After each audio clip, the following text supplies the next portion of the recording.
Hey everyone, welcome back to the shop. Today, I'm going to be showing you how to take a rusty railroad spike and we're going to be turning it into a breaker knife.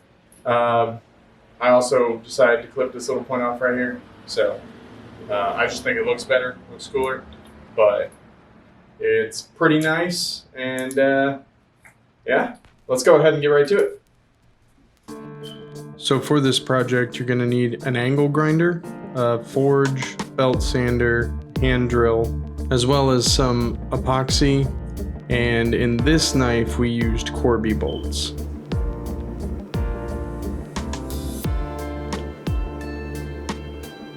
When I'm working on a railroad spike, the first thing I usually do is tackle the end piece, the little lip, get that kind of smoothed out, because that's the part that'll probably give you the most trouble otherwise.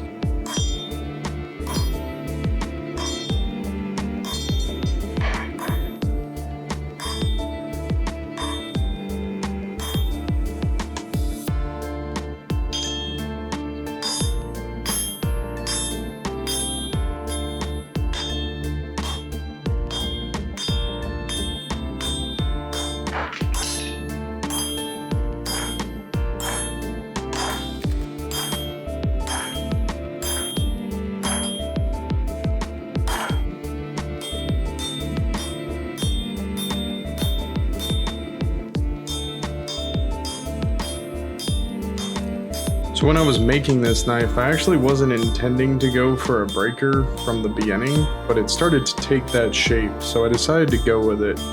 Just kind of let the metal be what it wanted to be, you know?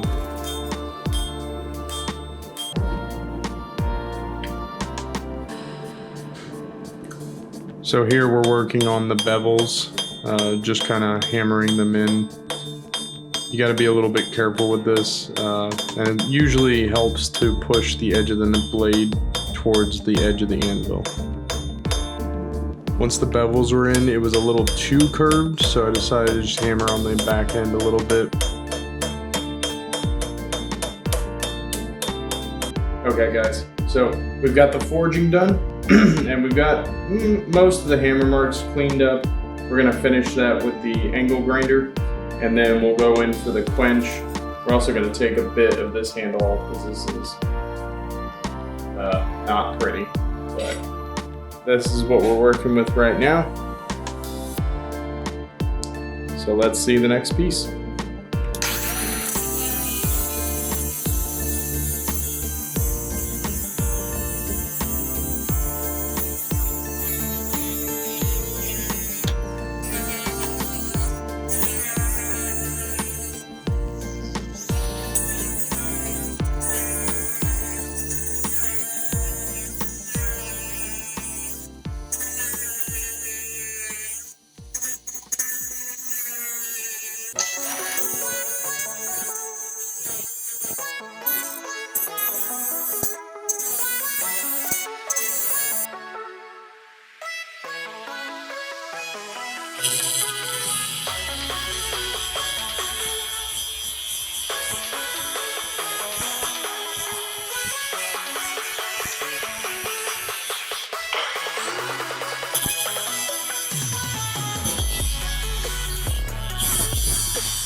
So here the back end of the handle was a little bit thicker than the rest of the blade, so I just aggressively grinded it down until everything was uniform.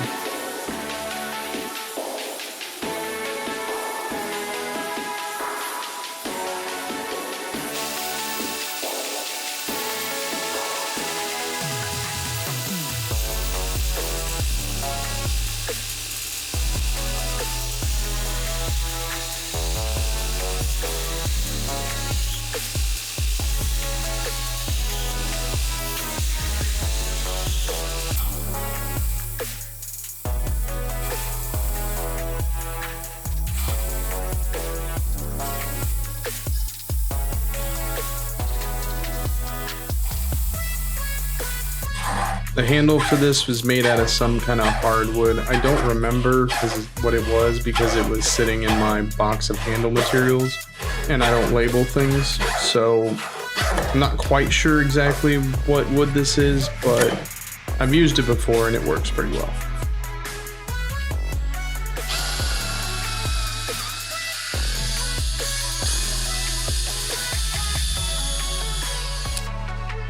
So when you're doing this part, what you're doing is countersinking for the Corby bolts. This is just one of those parts where you have to be really careful so that the drill doesn't go all the way through, because then the hole will be too big and there won't be anything for the bolt to catch on.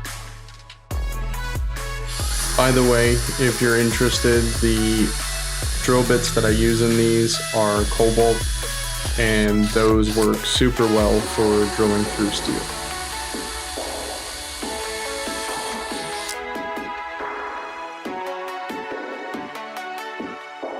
Here we're just aggressively removing some of the wood before we take it over to the belt sander and finish it up.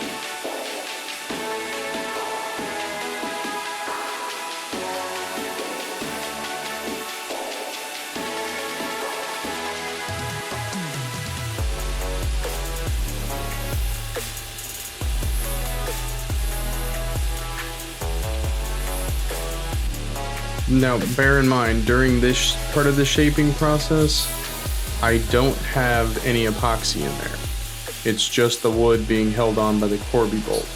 And that's so I don't have to worry about it getting super hot and only being able to grind a little bit at a time. Once it's all done shaping, we'll move on to this portion, which is the glue up. So you can kind of see that the handle, I've scored it a little bit with the angle grinder, and that's just to help give the epoxy something to latch onto. Make sure you get enough on there because you want all the pieces of the wood and the metal to adhere together, as well as some to get in the bolts so that it stays locked. And don't worry about it getting a little messy because we're going to clean everything up on the belt sander.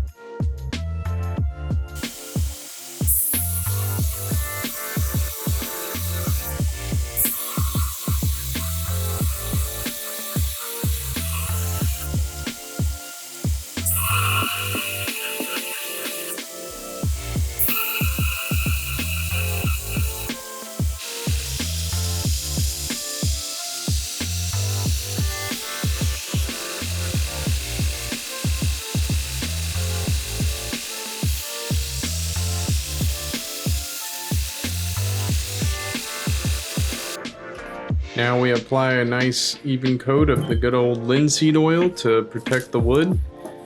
Like I said before, it kind of acts as like a sealant, and it also makes the wood just look a little nicer.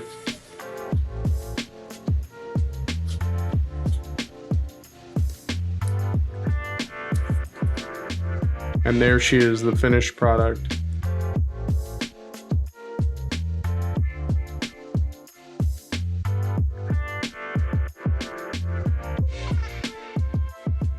All right, guys, so that is what I've got for you today. Real quick though, before you click away, I am going to be doing another video with this knife. It'll be kind of like a damage test video, but it's going to be showing something to a friend of mine who's asked me a couple of questions about knives like this. And so stay tuned for that. I'll be putting this one head to head with maybe the one I carry every day, or I don't know, maybe I can get the sheep's foot from the last video back from a buddy of mine and test those two side by side. Either way, it'll prove the point that I'm trying to make. But I really appreciate you guys showing up and watching the video to the end. As always, stay safe in the shop and have a great day.